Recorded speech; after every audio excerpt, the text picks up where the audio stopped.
Uh, we are here today to discuss about culture.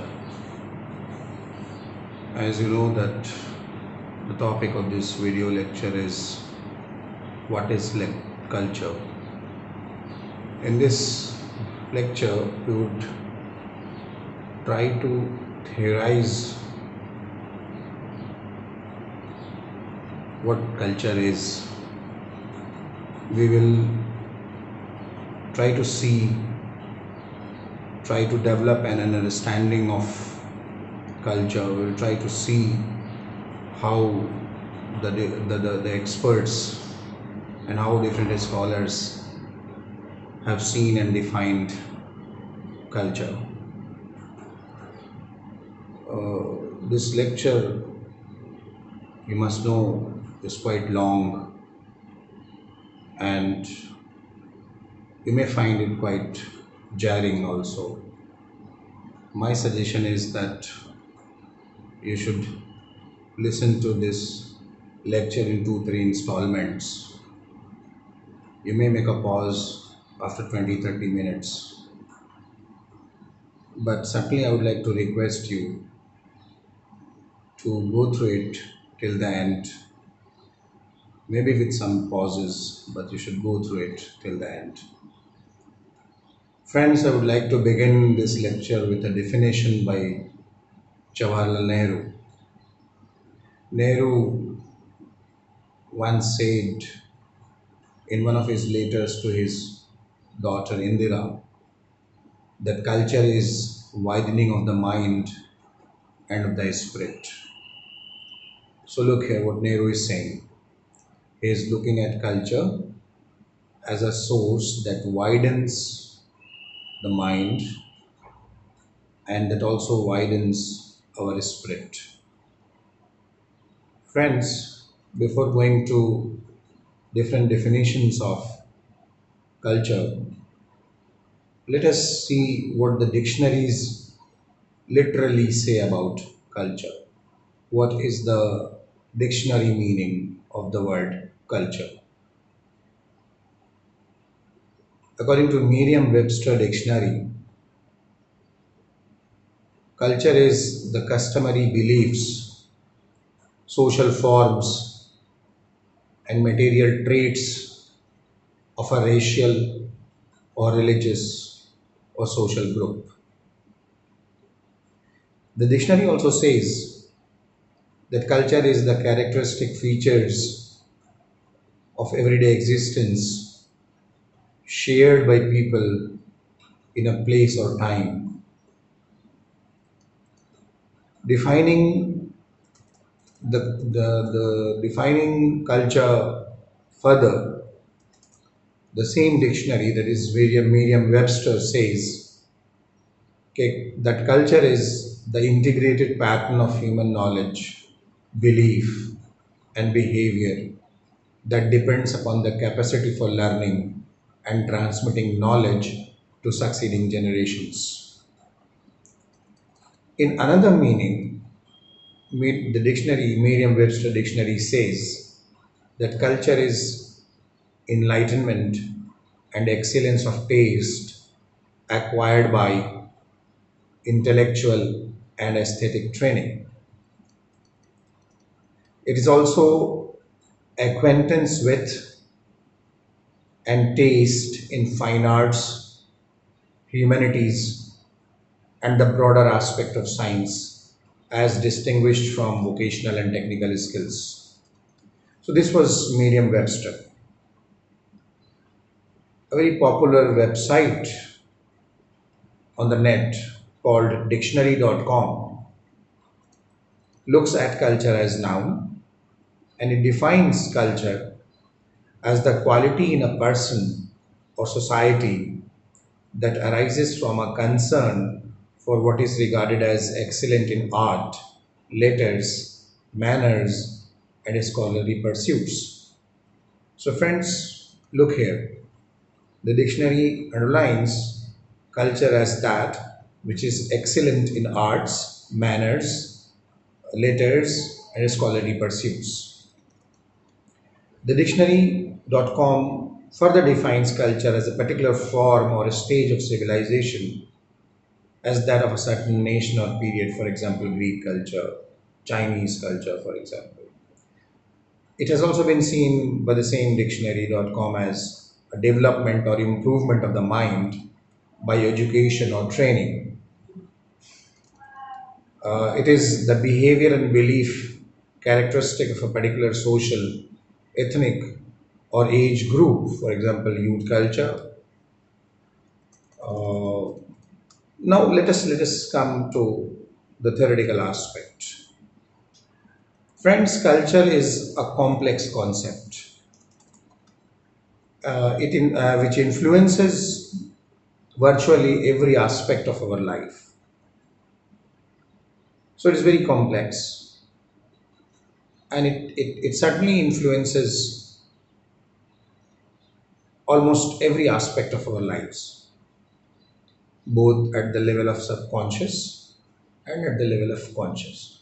So consciously or subconsciously, we are being affected by culture in almost all strata and almost all the sections of our life. Uh, Culture can be visible, or what you can say is that some aspect of culture can be visible, and some aspect of culture can be invisible or not visible. So let us discuss these two aspects: visible culture and not visible culture. On the visible level, our culture impacts the way we greet each other, the traditions we celebrate, the food we eat, the places we live. So these are the aspects of visible culture. Whereas the aspects of culture which are not visible include our beliefs, our faith, our value system, and our worldviews. And all this not visible, yeah, invisible part influences the visible part of culture. Friends, time and again, scholars and researchers have attempted to define culture.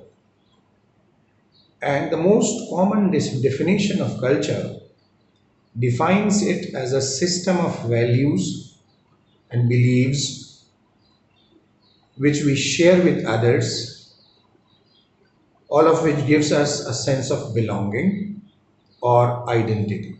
So look at this definition once again. Culture as a system of values, culture as a system of beliefs. What kind of values and beliefs? Which we share with others, and which gives us a sense of belonging and a sense of identity.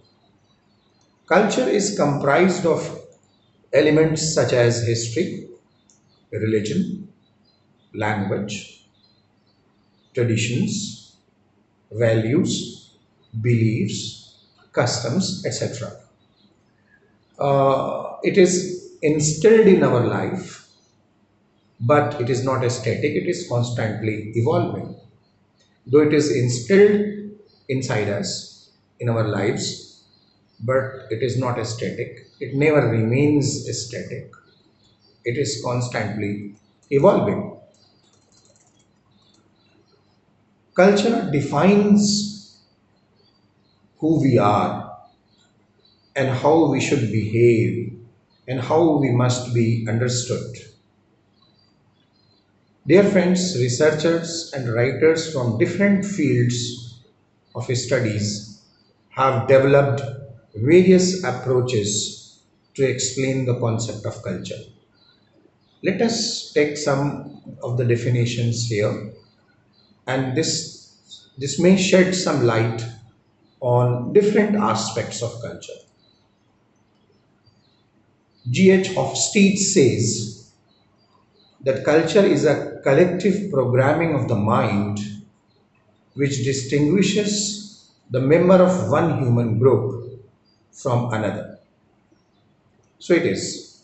G.H. Hofstede says it as a collective programming of the mind which distinguishes us as one member of a human group from the other member of another human group.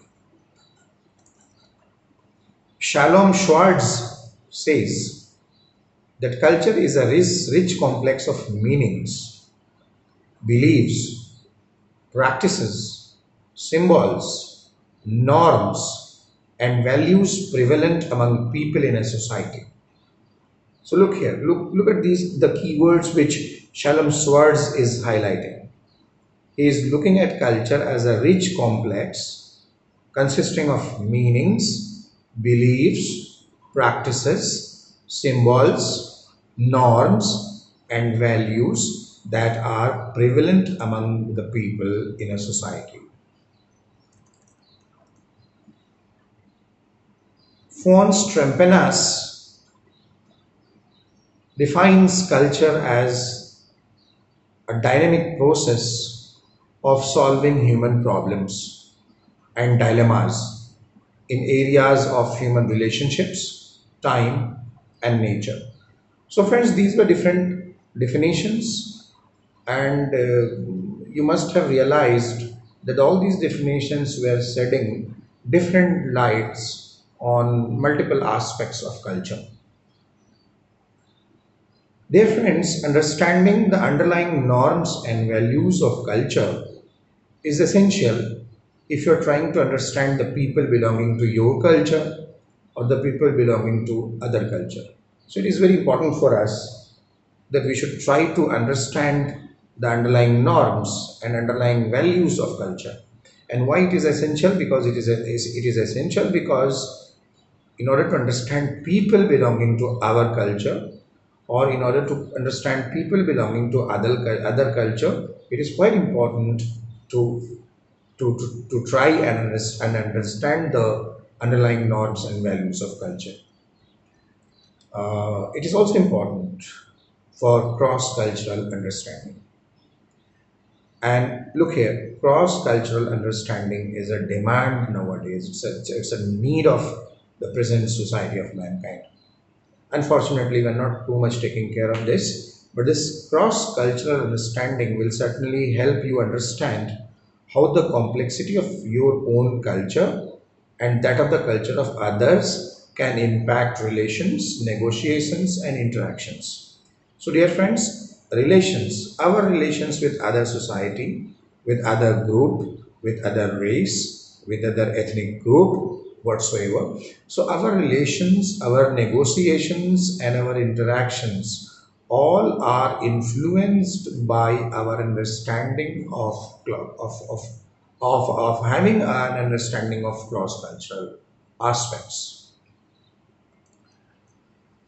Now, moving ahead in this lecture, I'll be talking about how anthropology looks at culture and then how sociology looks at culture.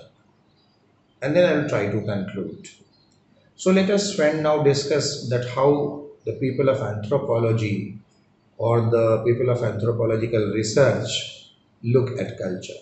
So what is culture according to the anthropological point of view? Culture, as per the anthropological point of view, is the patterns of learned and shared behavior and beliefs of a particular social, ethnic, or an age group. So look here, two, three very keywords are coming here. Culture is the patterns of learned and shared behavior and beliefs of a particular social, ethnic, or age group. It can also be described as the complex whole of collective human beliefs with a structured stage of civilization that can be specific to a nation or a time period. So again, complex. It is described as a complex whole of collective human belief with a structured stage of civilization that can be specific to either a nation or a time period. The anthropological study of culture can be organized along two persistent and basic themes. One is diversity and the other is change. Friends, I'm saying that when we try to study culture from the anthropological point of view, this anthropological understanding or this anthropological study of culture can be organized on two persistent and basic themes. One is diversity and the other is change. So let us now try to understand this diversity and change. Friends, an individual's upbringing and environment or his culture is what makes them different or diverse from other cultures. This is the reason for the differences between cultures and subcultures of different regions of the world. Diversity. What is this? The individual's upbringing, the individual's environment is what make us different from the individual of other culture, diverse from the individual of other culture. And this is the reason that we see differences across cultures. This is the reason that we see differences across subcultures of different regions of the world.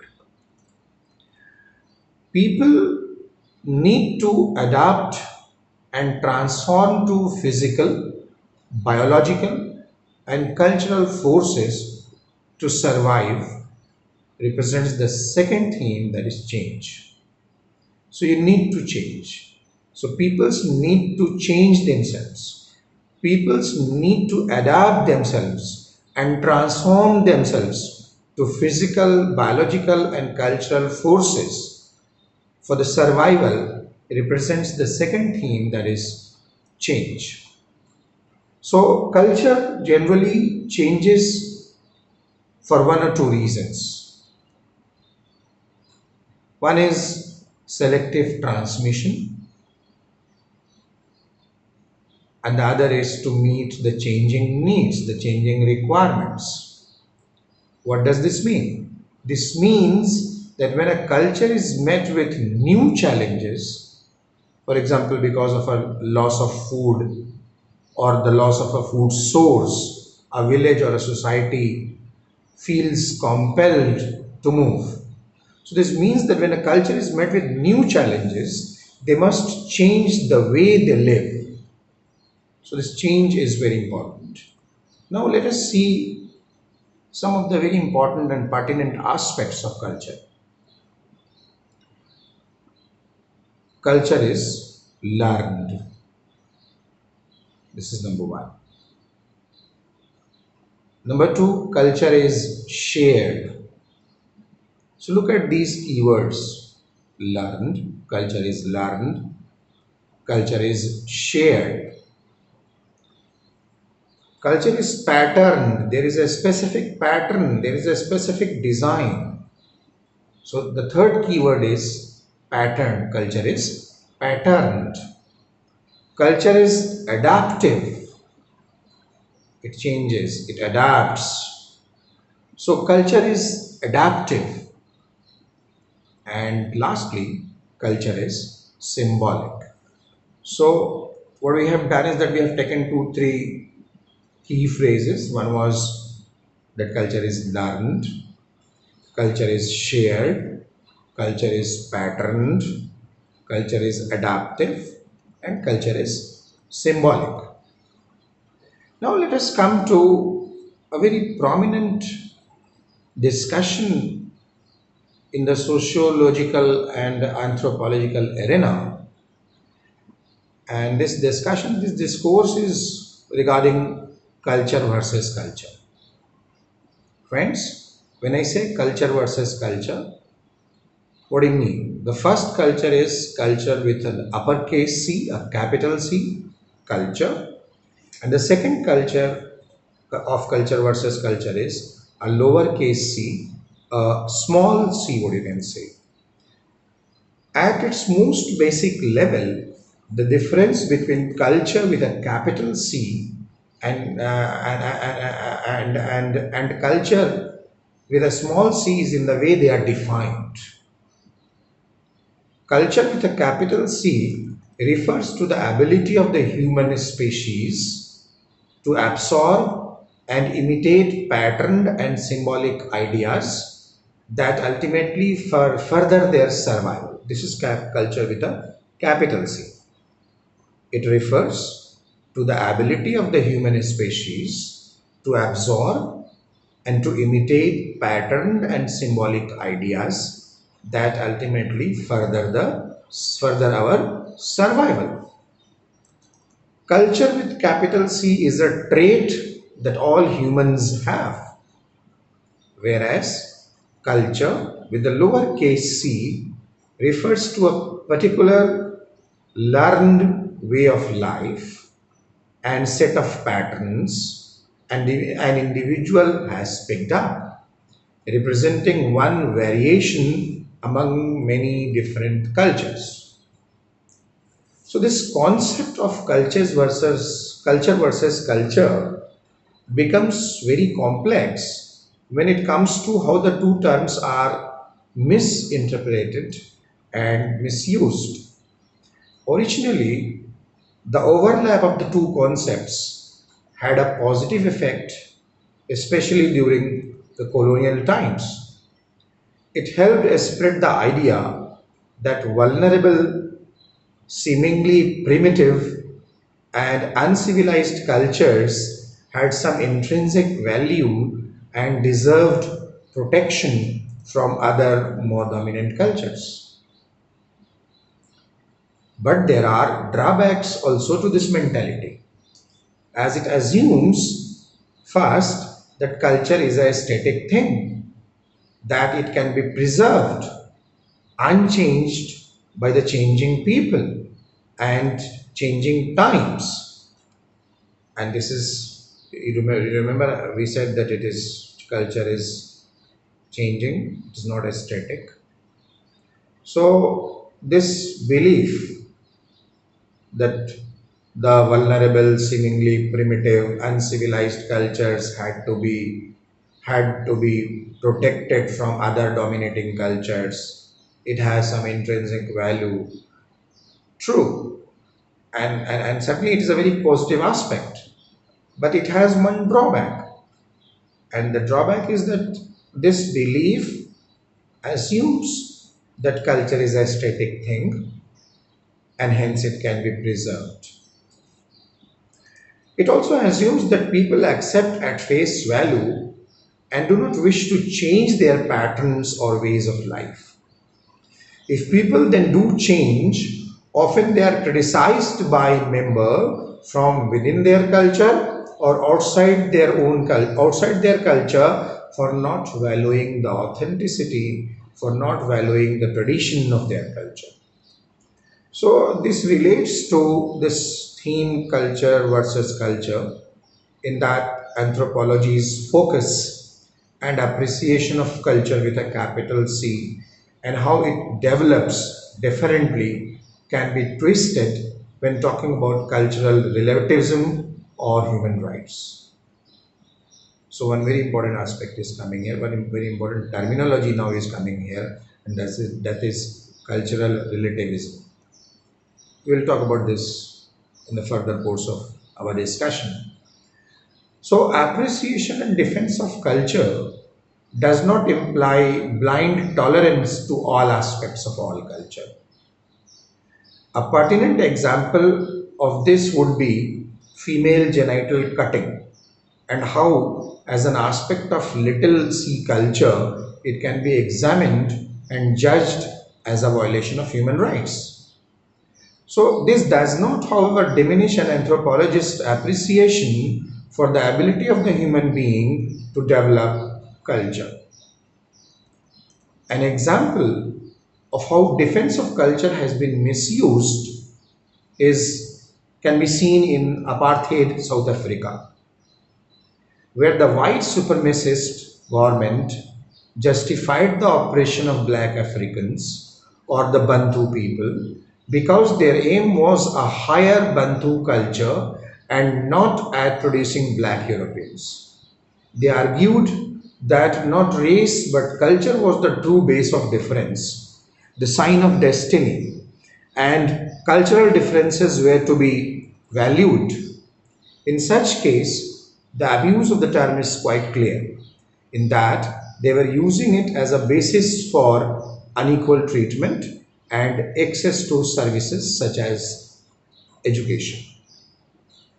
Now, friends, let us take a view how the sociologists look at culture, or the people involved in sociological researches, how they look at culture. So, let us discuss what is culture from the sociological or from the point of view of sociology as a stream. Friends, we all know that sociology looks at human beings as social creatures. Sociology believes that since the dawn of Homo sapiens, we have grouped together into communities in order to survive. So, this living together, people form common habits. You know? Living together, the people, form common habits and behaviors. For example, those very specific methods of child rearing or those very preferred techniques of obtaining food. So living together, people form common habits and common behavior. Almost every human behavior, right from shopping to marriage to even the expression of feeling. So every human behavior is learned. Every human behavior is learned. So whether it is going for the shopping, going for the marriage or the institution of marriage, the practices in the institution of marriage, or even the expression of our feeling. So the way we behave, the way we do this human behavior is basically all learned. The way in which people shop or view marriage depends largely on what they have been taught by their predecessors. Behavior based on learned customs is not a bad thing. Being familiar with unwritten rules help people feel secure and normal. So this is not bad. Behavior based on learned customs or learned customs is not a bad thing at all. Being familiar with those unwritten rules of the society, it helps us feel secure and normal. So most people want to live their daily lives confident that their behavior will not be challenged or disrupted. But even an action as seemingly simple as commuting to work evidences a great deal of cultural propriety. So, friends, when you look at the way we commute, going for the work, when we take a means of communication, when we take a means of transportation, the way we use public transport while we are going to work, you can see a lot of difference. So whether people are commuting in Dublin or Cairo or Mumbai or San Francisco, much of the behavior will be the same, but there will be a significant difference also that will arise because of the difference in cultures. In this example of commuting, culture consists of thoughts and tangible things. Thoughts, for example, expectations about personal space, for example, or tangible things, for example, the bus stops, the trains, the seating capacity. So, while going to work, while commuting to work, so in this example of commuting, culture consists of thoughts, the personal space, for example, and the tangible things, bus stop, trains, seating capacity, etc., etc. Friends, culture can be, as I said earlier in the beginning, that culture can be visible and culture can be non-visible. We can also say that culture is material and culture is non-material also. So now let us talk about material culture and the non-material culture. Material culture refers to the objects or belongings of a group of people. This is material culture, the belongings, the objects of a group of people. The belongings, the objects owned by a group of people.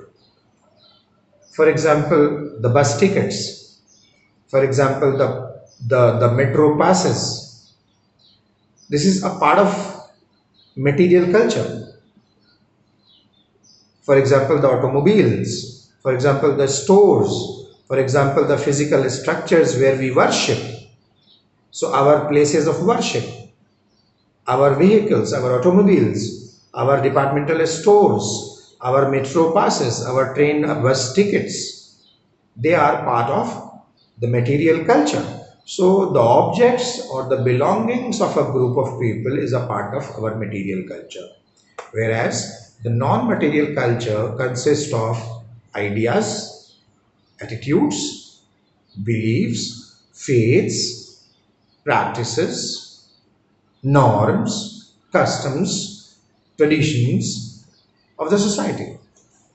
So material and non-material aspect of culture, you see, are linked, and the physical objects that represent material culture often symbolize the cultural ideas which represent the non-material culture.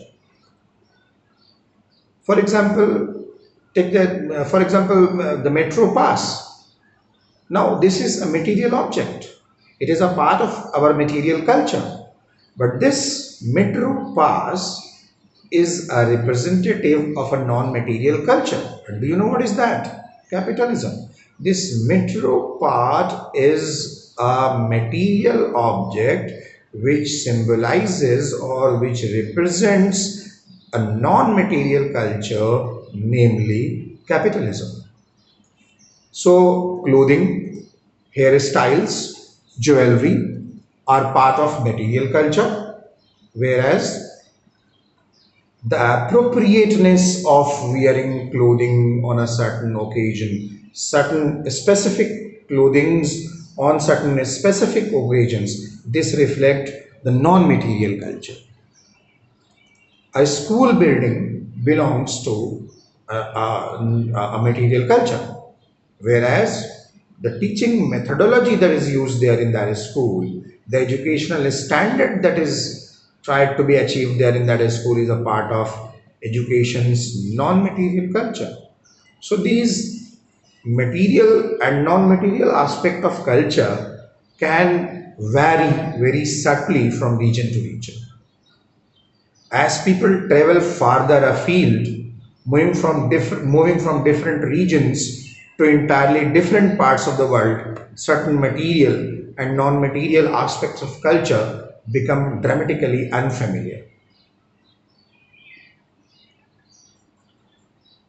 And here we come to discuss at this point that what happens when we encounter different cultures.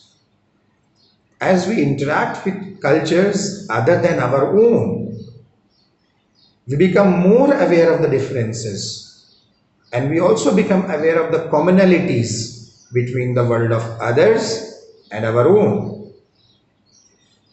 And while we try to interact with different cultures, and when we become aware, when we become conscious of the differences and the commonalities between the world of others and the world of our own, we are able to identify some culture universals. So friends, this is a very important term which we are using, cultural universals. Earlier we used cultural relativism, now we are using cultural universals. What is this cultural universals? Often a comparison of one culture to another will reveal obvious differences. But all cultures also share some common elements. So those shared common elements across cultures are called cultural universals. Cultural universals are actually the patterns or the traits that are globally common to all societies. One example of a cultural universal is, for example, the family unit. Every human society recognizes this, the family unit, the family as a structure, the family as a very important part of the society. So this can be, the family unit can be taken as an example of cultural universal. Every human society recognizes a family structure that regulates sexual production and the care of children. Even so, how that family unit is defined and how it functions may vary, but there is a cultural universal in every family across the globe. Yes, variations are there, differences are there. So when we try to understand the other culture, the different culture, we notice the differences also. Apart from noticing the commonalities, which is called cultural universals, we notice the differences also.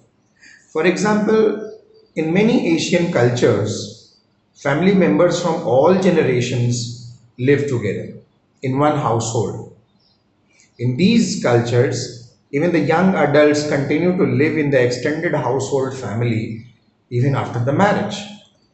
But when we look at the American society, in the United States more specifically, there is a contrast that we witness. Individuals there in USA are expected to leave home and live independently for a period before forming a family unit that consists of the parents and the siblings, or the offspring, sorry, not the siblings, the offsprings.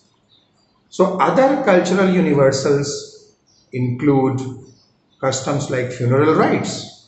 So apart from family unit, which is a cultural universal thing, funeral rites, for example, is another cultural universal. Wedding rituals is another cultural universal. Celebration of birth is another cultural universal. However, in each of these cultural universals, you may also find differences.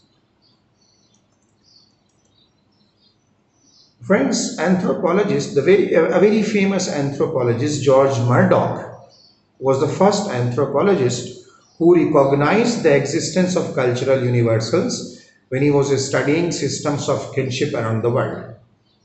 Murdoch found that cultural universals often revolve around basic human survival, such as finding food, clothing, shelter.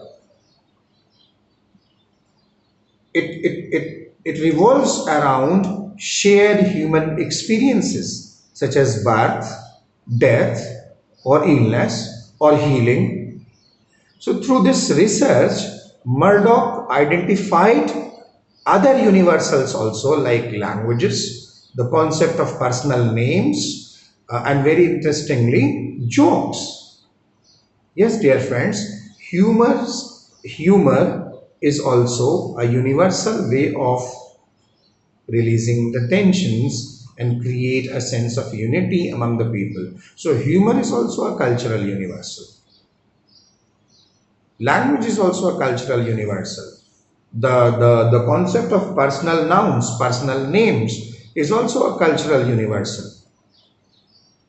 Sociologists consider humor as a very necessary part of human interaction because it helps individuals navigate in tense situations.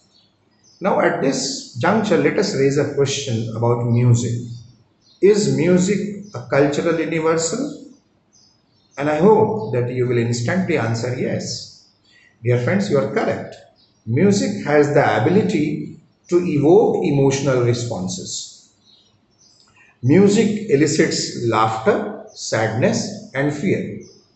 Notice these three things. Music elicits laughter, sadness, and fear. In the year 2009, A team of psychologists led by Thomas Fritz of Max Planck's Institute of Human Cognitive and Brain Science in Leipzig, Germany. This group studied people's reactions to music that they have never heard. So the research team traveled to Africa. They went to Cameroon and they met the Mafa tribes there, and they asked the members of the Mafa tribe to listen to Western music. The tribe, which was isolated from the Western culture, which had no exposure of Western culture, they had never been exposed to Western culture, they had no context or no experience of Western culture, but even they were able to interpret that music, that Western music. The tribal members of the Mafa tribe in Cameroon, Africa, listened to a Western piano piece. They were able to recognize three basic emotions: happiness, sadness, and fear. So, friends, music turns out to be a sort of a universal language. And for your surprise, I would like to tell you that researchers are of the opinion that music can foster a sense of wholeness within a group. Music can foster a sense of wholeness within a group. Charles Darwin, in the year 1871, when he was trying to study the evolution of language, said that originally language and music were one. This was the conclusion Darwin made way back in 1871, when he was talking about the evolution of languages. When he was trying to study the evolution of human languages, he concluded that originally language and music were one. So since music is largely non-verbal, the sound of music can cross societal boundaries more easily than words. Music allows people to make connections where language might fail. Language might be a more difficult barricade. Music turns out to be a bridge. As Fritz and his team found in Cameroon, Africa, that music and the emotions it conveys can be cultural universal. Now, let us move ahead and take two very important terms from culture. One is ethnocentrism and the other is cultural relativism. Dear friends, despite how much humans have in common, cultural differences are far more prevalent than cultural universals. For example, while all cultures have language, analysis of a particular language structure and conversational etiquette reveal tremendous differences. In some Middle Eastern cultures, it is common to stand close to others while in conversation, whereas in North American countries, the North American people keep more distance and maintain a large personal space. So even something as simple as eating and drinking varies greatly from culture to culture. For example, if your professor comes into your early morning class holding a mug of liquid, what do you assume that he or she is drinking? If you are in a classroom of United States, you will think that it is most likely filled with coffee. If you are in a classroom in England, you will think that it will be the Earl Grey tea, which is quite a favorite in England. And if you are in a classroom in Tibet in those early winter mornings, you will think that it is a yak butter tea. So it varies. Even habits like eating and drinking varies greatly from culture to culture. So the cuisines, they fascinate. people across cultures. Often, people of one culture express disgust at other culture's cuisine and think it is gross. For example, somebody think that it is gross to eat meat from a dog or a guinea pig. Eating meat of dog or a guinea pig is gross. But the time they are considering this eating the meat of dog or guinea pig gross, they are unable to question themselves of their habit of eating beef or pork. So such attitudes are an example of ethnocentrism. What is this? Evaluating and judging another culture based on how it compares to one's own cultural norms. So ethnocentrism involves a belief or attitude that one's own culture is better than the culture of others. When I or you think that our culture is better, when we believe, when we have an attitude that the culture to which we belong, the culture which we possess is better than the culture of other, this is nothing but ethnocentrism. But dear friends, it is a fact that almost every one of us is a little bit ethnocentric. All of us. You cannot deny that all of us are a little bit ethnocentric. For example, the Americans tend to say that people from England drive on the wrong side of the road. The fact of the matter is that they should have said that the people of England drive on the other side of the road. They believe that they drive on the right side of the road and the people of England drive on the wrong side of the road.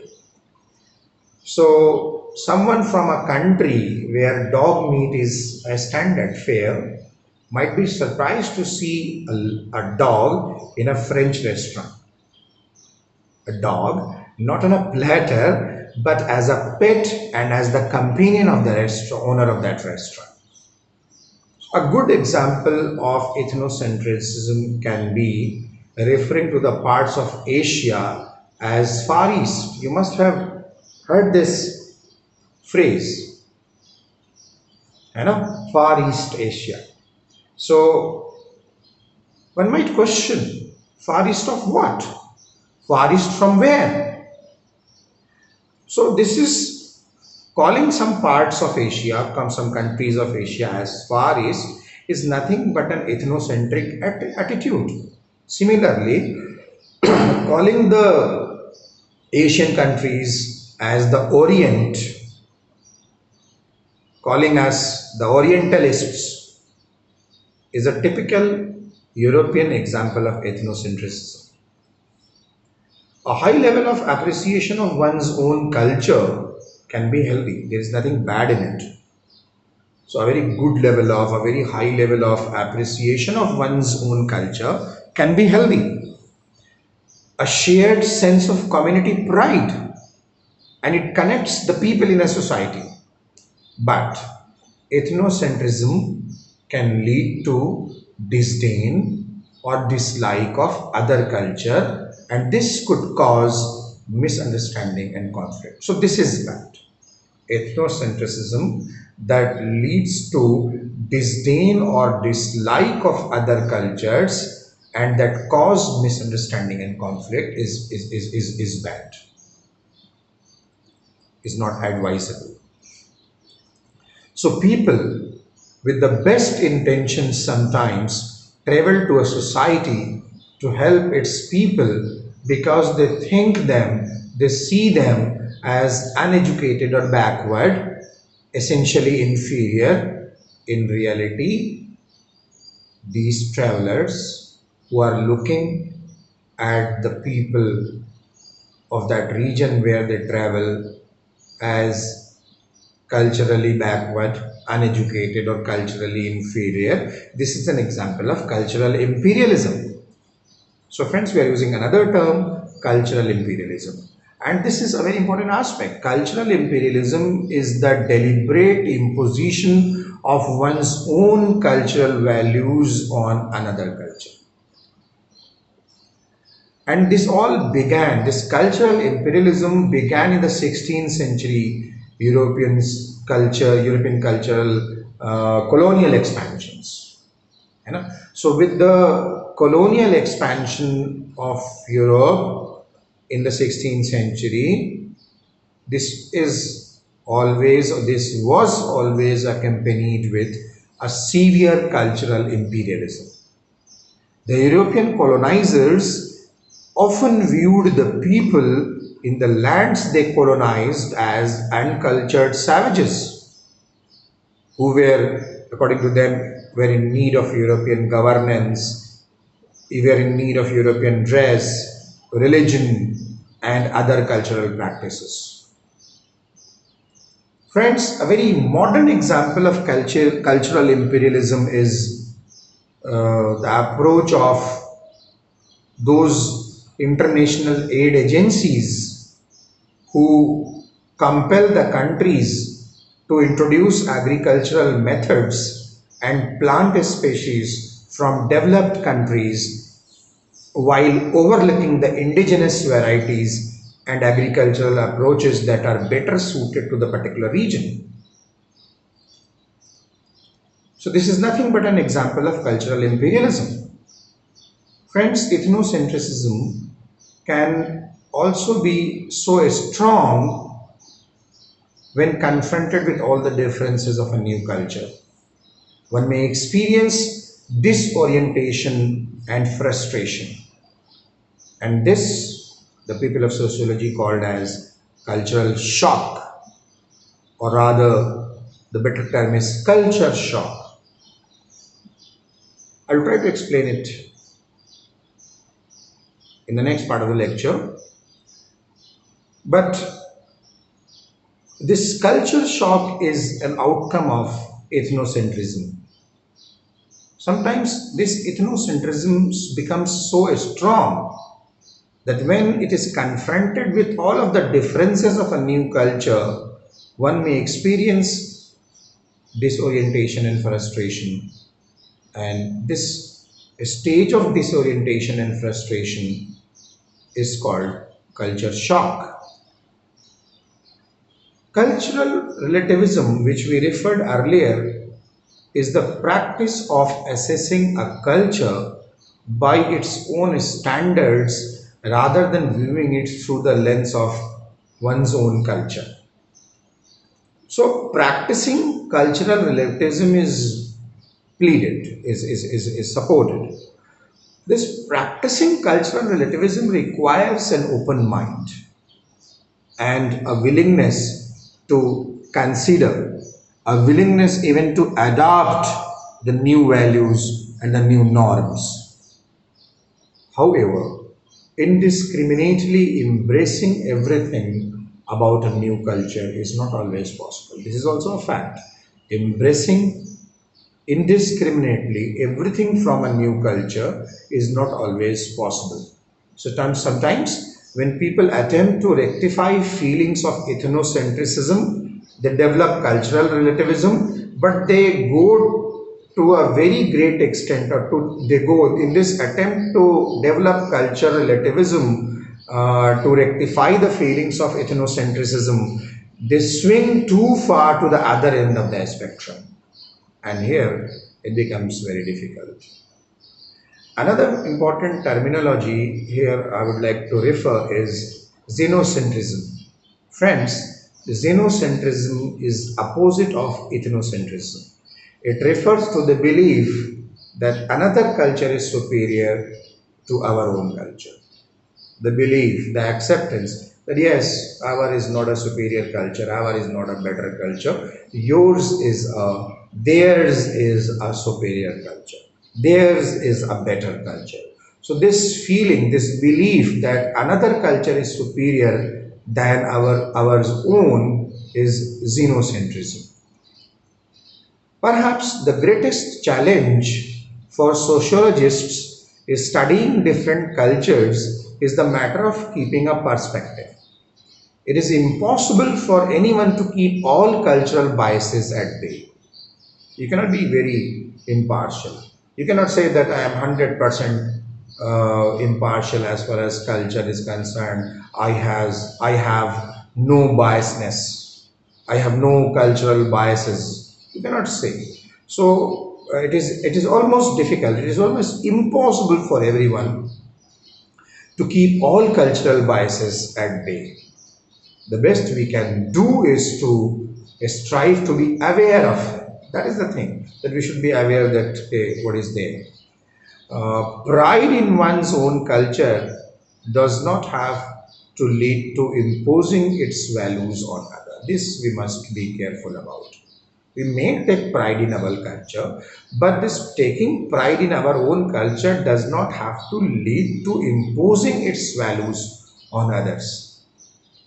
And an appreciation for another culture should not preclude individuals from studying it with a critical eye. That is also. You should not have you should not be very awestruck about the culture of others. It should not. है ना? So this appreciation of another culture shouldn't preclude you from studying it with a critical eye. Cultural norms accompany even the smallest non-verbal signals. They help people know when to shake hands, where to sit, how to converse, and even when to laugh, how to laugh, up to how much extent we should laugh. So we relate to others through a shared set of cultural norms, and ordinarily we take them for granted. So for this reason, culture shock is often associated with when we are traveling abroad. Although it can happen even in one's own country, culture shock can happen in one's own region, culture shock can happen in one's own hometown even. Culture shock can even happen within the family also. But mostly, this feeling of culture shock is associated when we travel outside our cultural zone. There is an anthropologist, Kalervo Oberg, and Kalervo Oberg is credited for coining this term culture shock. In his studies, Oberg found that most people found encountering a new culture to be exciting at first, but slowly, bit by bit, they become stressed by interacting with people from a different culture who spoke another language and used different regional expressions.